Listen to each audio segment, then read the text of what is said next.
What's going on, y'all? Sitting here in my car. This ain't gonna be long. This is gonna be fairly short. But about to pick up my daughter. But I can't get over the fact that we are actually going back and forth. And I see people talking online about a bus operator who was arrested for an incident that transpired with what they deemed to be a child or a kid. And I don't think anyone can put into context, if you've never worked at the transit authority or ever drove a bus or ever been a transit worker for all intents and purposes, for the sake of this conversation, and really understand what transpires and the amount of respect that we don't get and what the consequences of that actually are. So in short, one of the most disgusting pictures I have seen in a one of the most demoralizing pictures I have seen in a very, very long time is of a bus operator who probably just went through one of the most horrific experiences of his life, to be shackled to a bed by his feet and by his hands in the hospital after being arrested for defending himself.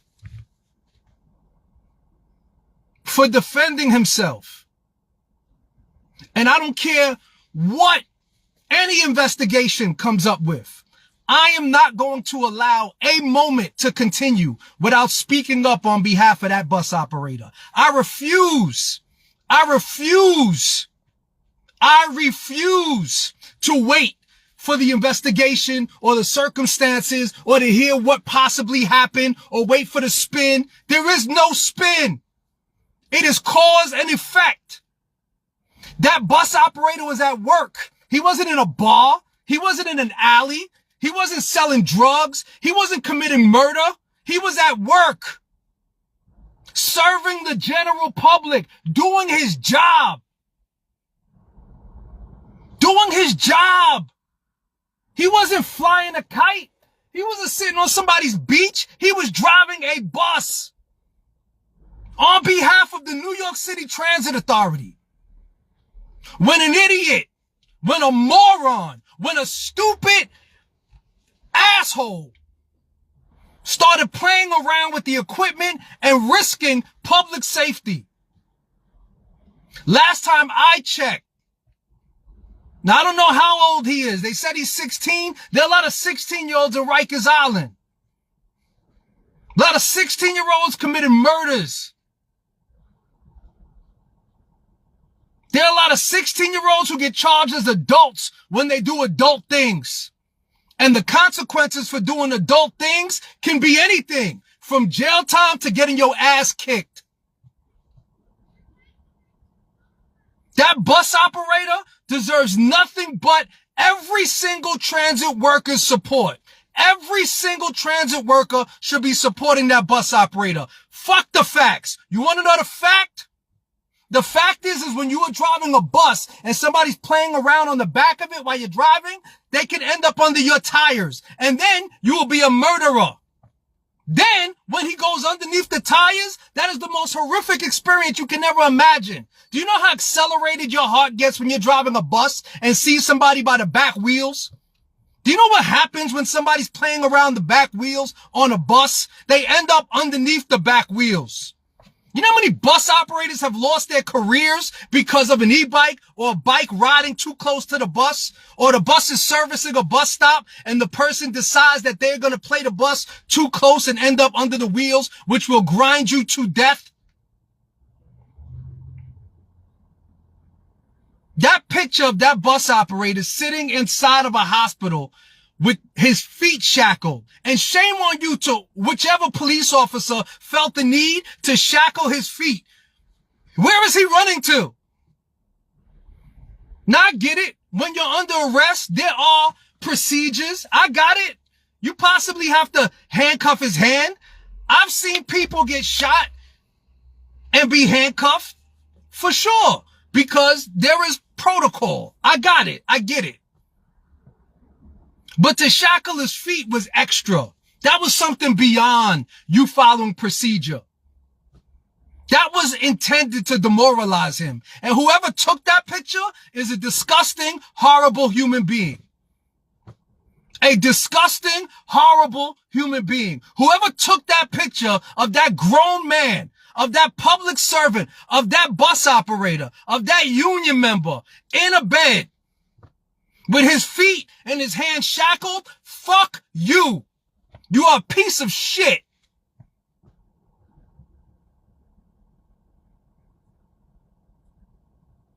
I'm not apologizing.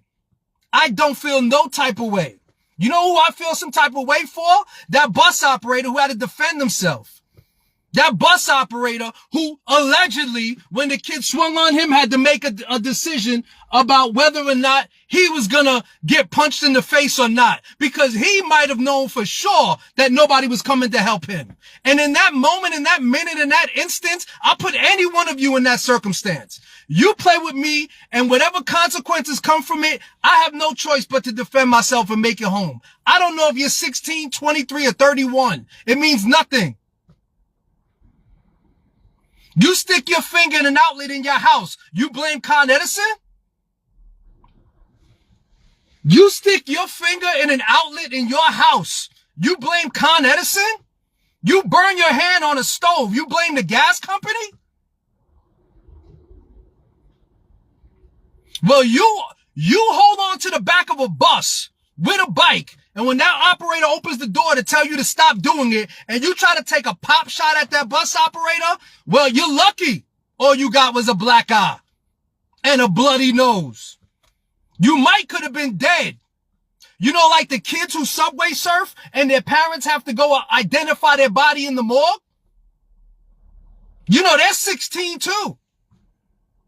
You know, they're 20 years old too. Those are kids hanging on the top of trains trying to be Silver Surfer. And they end up dead. So if I was your family, I would be happy that you didn't end up underneath the back tires of that bus and you ended up with a bloody nose and a black eye. Lesson learned. You should take it as a life lesson. But what you are not going to do, is try to make that bus operator out into be some type of criminal, some type of monster, because they took a picture of your face like you were a victim. No, you are a consequence of bad decisions. That's who you are, young man. You are a consequence of bad decisions and bad judgment. I hope you learned a lesson, because that bus operator was at work, which is probably why you got the 1s and 2s, because people in the street might have offed you for playing stupid. So nonetheless, I have to go pick up my daughter. It's almost 6 o'clock. But,